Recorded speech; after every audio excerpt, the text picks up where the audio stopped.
So, today we are talking about dehumanization, its role and utility in politics, and the impact it has on society, the cost, the price the country, the world is paying. What is dehumanization? Dehumanization is reducing someone to some aspect or some quality of that person and refusing to see the person as an individual, but looking at him through lenses of stereotypes and very often through negative aspects only. So, for example, a person may be, say, he's a 30-year-old man who is a Muslim, poor, and maybe has 3 children. So, it's just a person who is working for a living, who has 3 children. He may love or he may not love. He may, it's an individual.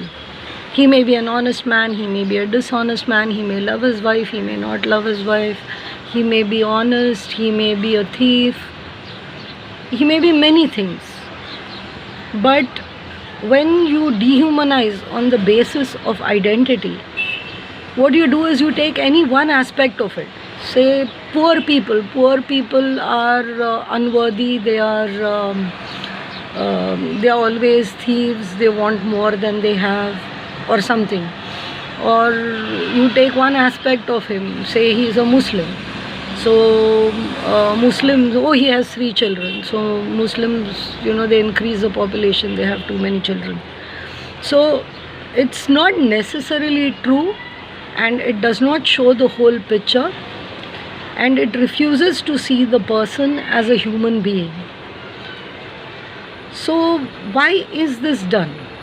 This is done because there is profit in clubbing people into large groups and turning them into friends or enemies.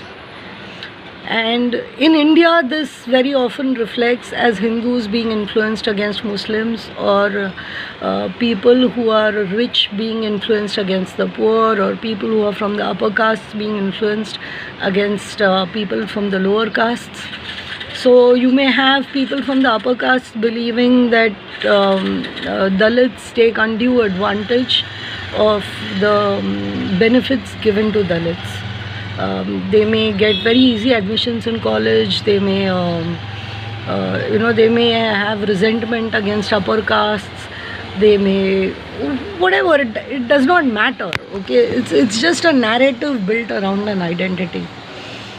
Or the rich people may think of the poor as freeloaders, people who get free rations, people who get subsidies, people who, the taxpayers' money is paying for the privileges these people have, that sort of a thing.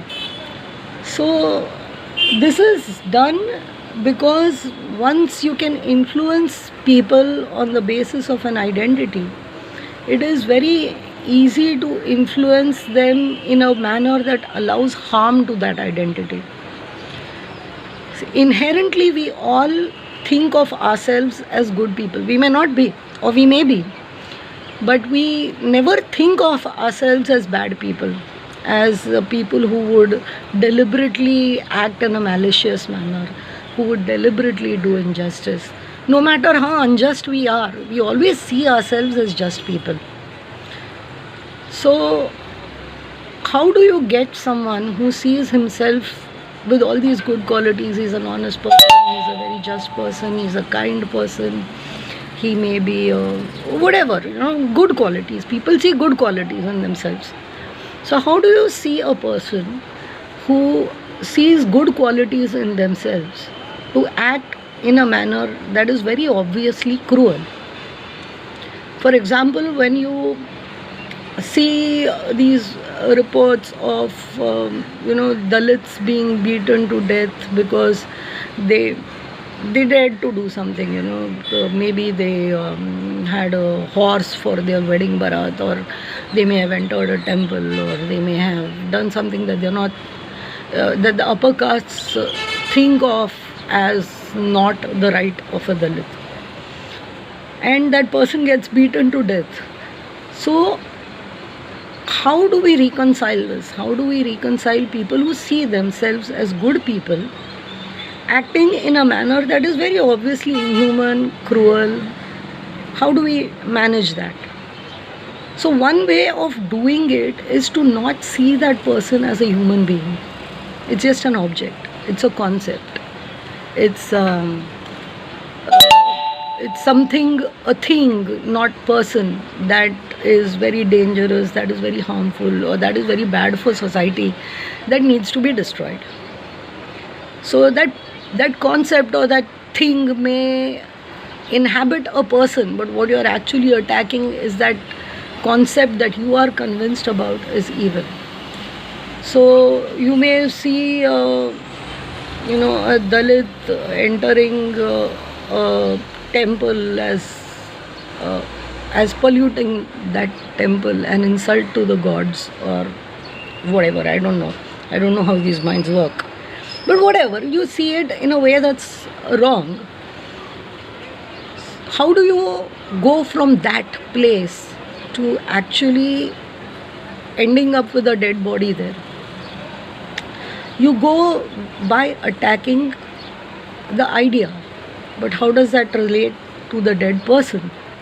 It relates to the dead person because you stop seeing that person as a person. You start seeing them as a concept, as an assault on whatever you value. You may value your gods, you may value the sanctity of a temple, you may value whatever, you may value education for your children, and you see this Dalit fellow as this concept that is depriving your children of very necessary education. So you're doing it to protect the future of your children. First act of war is defense. And that is exactly what goes on here, where you stop seeing the person as an individual who may get scared with so many aggressive people around, who feels hurt when he's hit.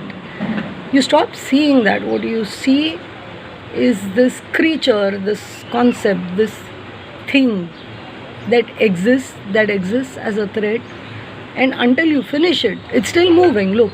Until you actually finish it, it remains a threat. And it's not really a person. That is the dehumanization. And this dehumanization works in many ways. When, for example, you may you may call people who are defending human rights as anti-nationals. It is very directly a label that they are a threat to the country. Now, most people, even if you think of as Hindus, even if you think of them as taking pride in the Hindu religion, they are raised with values of kindness, with values of tolerance, with values of non-violence.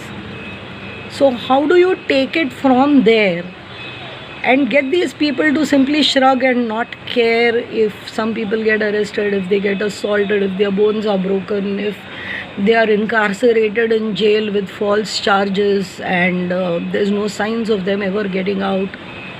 How do you get from a person seeing themselves as a kind person, a just person, and be okay with all this? You do that by presenting the person you want to attack as a threat. They are anti-national. They may claim to be secular, but they are actually secular. They are just pretending those principles. They don't really hold all those good values.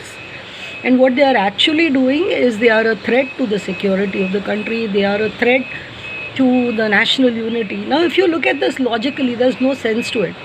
No matter how poor a person, no matter what their religion, no matter how rich a person, most of the masses of India, they don't even have a passport. India is the only country they ever have, regardless of their religion. What does anti-national even mean? I mean, if they go against India, where are they going to go? There's nowhere for them to go. But with anger, it gets projected as go to Pakistan. How will they go to Pakistan? They can't bloody afford tickets to go to their villages. How will they go to Pakistan? Why will they go to Pakistan? They don't know the country, they don't know the culture, They aren't familiar with the area, they don't know how to get a job, their entire life is here. How does a person become anti-national? It's like trying to pick up the stool you are standing on. You cannot do it. You cannot do it because you are standing on it. You're living if you cannot think of destroying the country you are living in without planning your own destruction. Nobody is insane to do that. But when you sell it as a concept, it sounds very nice. The country is yours, it's not really theirs. You illegitimize them. The country does not belong to them. The country is really yours. They don't care about the country, only you care about the country, and whatever they're asking will destroy the country. So then you start seeing them as an enemy to be destroyed.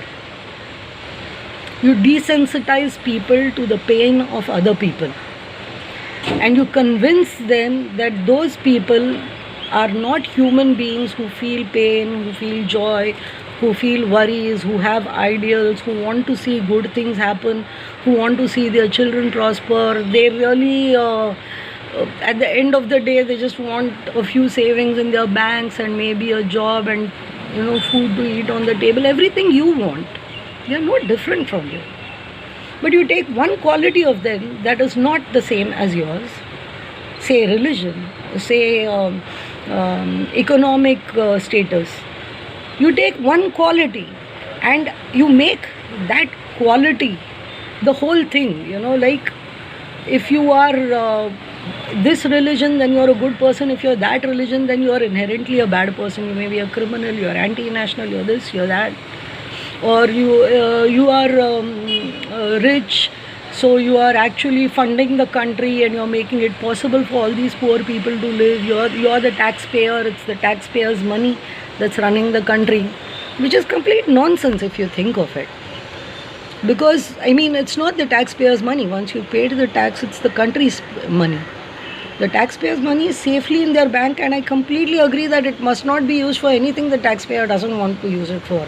It's a private bank account, right? Nobody's private bank account should be touched. But what they call the taxpayers' money is not actually the taxpayers' money, it's the country's money.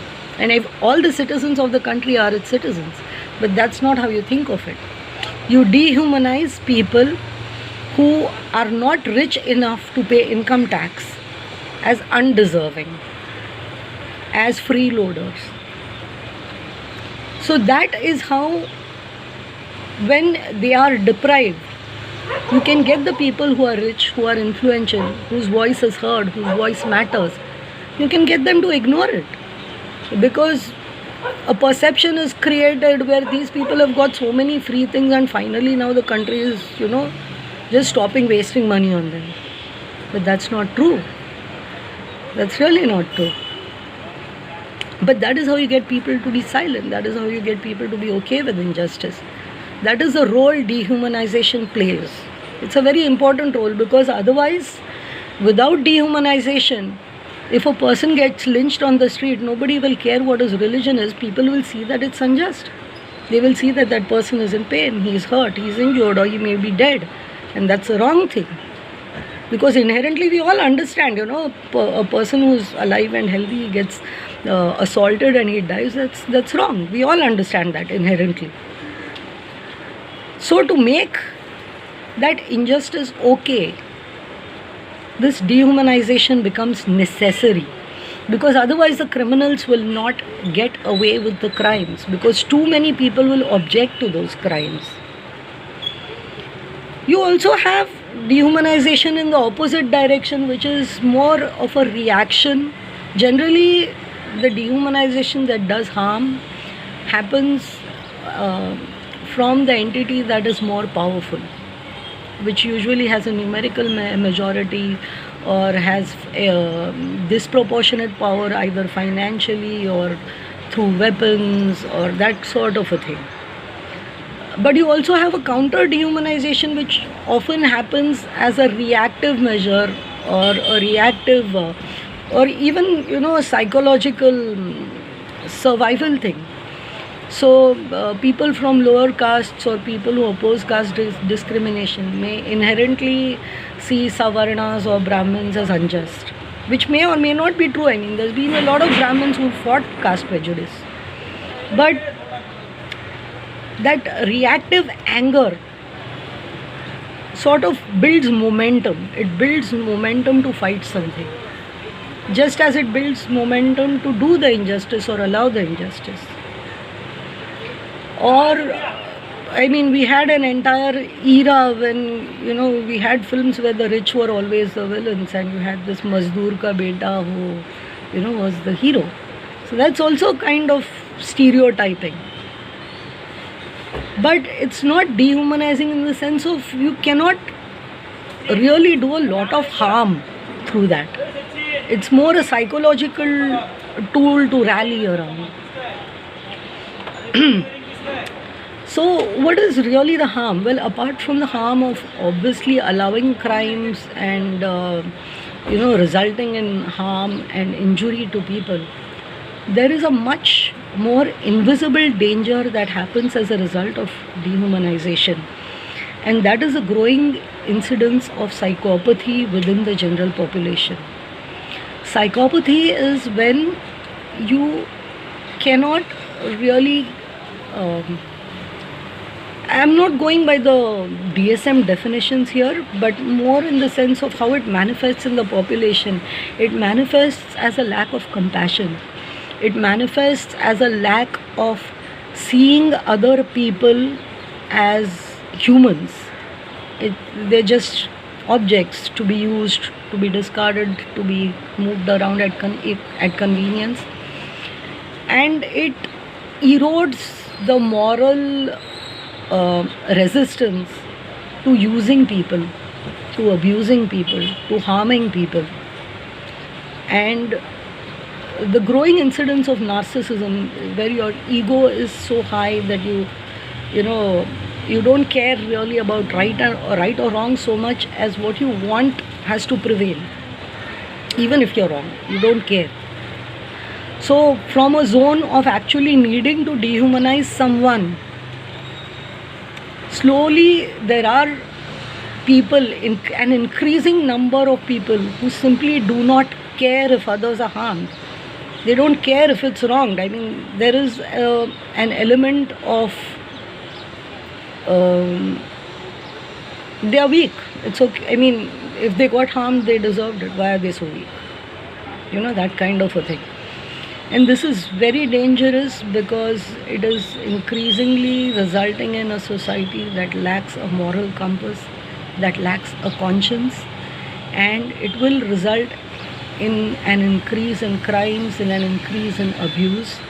It will result in a complete fragmentation of society where the vulnerable, the women, the children, the elderly, people who are less powerful in terms of numbers, in terms of religion, in terms of money, in terms of physical strength, they will all be at increasing risk, all of them.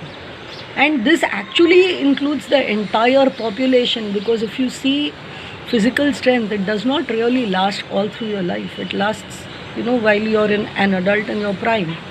Once you've crossed your 40s, maybe 50s, you are as vulnerable to an angry son losing his temper and hitting you as anybody, no matter what caste you are, no matter how rich you are. It will result in a country, it will result in a world where nobody is safe. It's basically, we are headed for Jungle Raj in a sense. A reversal of civilization, a reversal of the contract, a social contract that makes people agree to be a part of a country, to obey its laws, and in return for obeying those laws and paying those taxes and doing their duties, the people are guaranteed with some kind of public infrastructure, their law and order.